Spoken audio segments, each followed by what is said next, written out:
últimas preguntas. Una de ellas viene desde la perspectiva de personas que trabajan en Uruguay en movimientos sociales y más especialmente en temas ambientales. Viviana Barreto.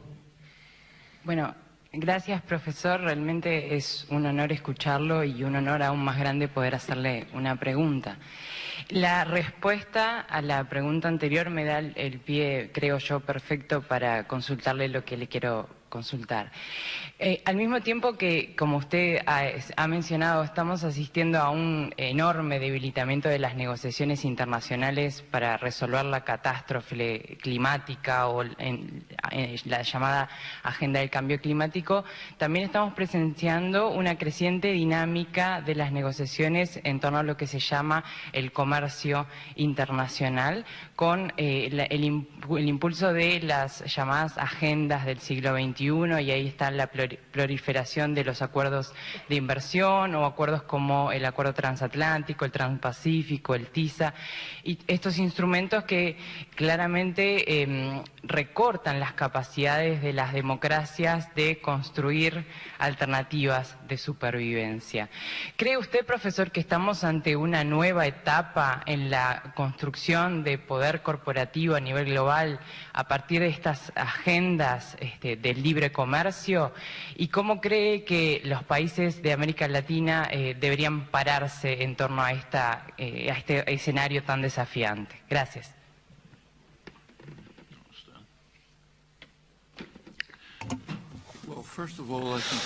Primero que nada, creo que tenemos que tener en cuenta lo que se llaman los acuerdos de libre comercio. Son en realidad acuerdos de inversión. Tenemos que usar los términos correctos. La ronda de Uruguay tuvo relaciones muy limitadas al libre comercio. El NAFTA no tiene casi nada que ver con el comercio. El Transpacífico va a ser modificado y no tiene casi nada que ver con el comercio. Si ven, las tasas y las tarifas son muy bajas y eso difícilmente va a cambiar. Estos acuerdos tienen que ver con proteger los derechos del poder privado.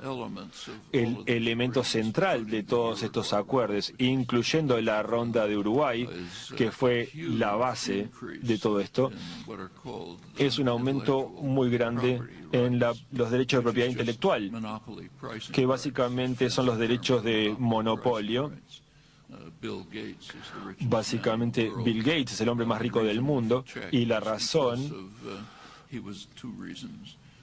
tiene dos razones. Primero, pudo explotar varias décadas de investigación fundada por los contribuyentes que llevó a la creación de las computadoras, Internet, información satelital, la economía informática. Y segundo, porque tuvo derechos de fijación de precios de monopolios. Todas las computadoras vienen con Windows, pero aparentemente esas son las consecuencias de los acuerdos de libre comercio. Tenemos derechos de patentes inigualables, algo que no existía en el pasado, a un poder privado para poder mantener sus derechos de fijación de precios de monopolio. Los derechos de propiedad intelectual hubiesen existido en el siglo XIX, Estados Unidos sería un país del tercer mundo. Nunca podría haberse desarrollado, porque hubiese sido bloqueado y no se le hubiese permitido el desarrollo tecnológico. Otro aspecto de los tratados de libre comercio le da a los inversores el derecho de enjuiciar a los gobiernos. Hay mecanismos de disputa entre inversores y gobiernos. Nosotros no podemos enjuiciar a un gobierno, pero una corporación sí puede llevar a juicio a un gobierno por ejemplo, poner limitantes ambientales que pueden afectar las ganancias futuras, cosas de esas. Y eso está pasando, y cada vez más. Son elementos fundamentales de este tipo de acuerdos. Habría que sacar la parte de libre comercio. Si consideran el NAFTA, por ejemplo, que es muy revelador, las corporaciones no nos dan los datos, así que tenemos acceso a datos indirectos. Se dice en la literatura de que el NAFTA lleva a un aumento del comercio entre Estados Unidos y México. Pero si nos fijamos en ese comercio específico, si miramos con atención, suponga, por ejemplo, que la General Motors produce partes en Indiana y las manda al norte de México para que las ensamblen, y después eso se manda de nuevo a Los Ángeles para que vendan los autos. Eso se llama comercio en ambas direcciones, pero de hecho son interacciones internas.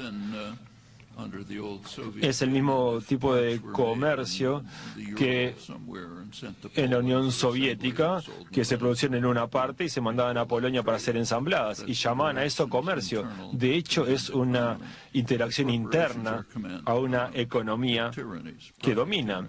Son tiranías privadas.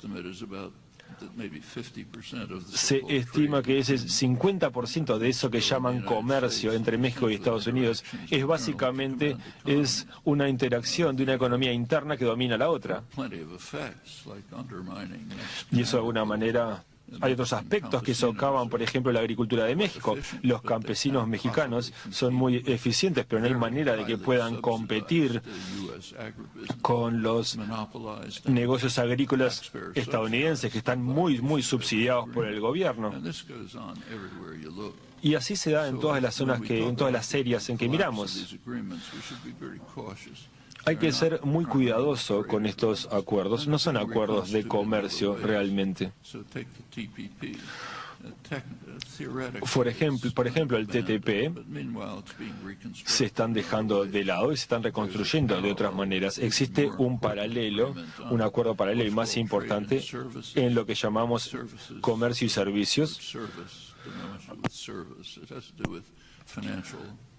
Tiene que ver con la manipulación financiera y las transacciones, y esto se ha implementado de manera callada y silenciosa y ha tenido las mismas consecuencias. Ha habido algunos efectos del colapso de los TPP. Uno ha sido aumentar el poder de los bancos de inversión con base en China.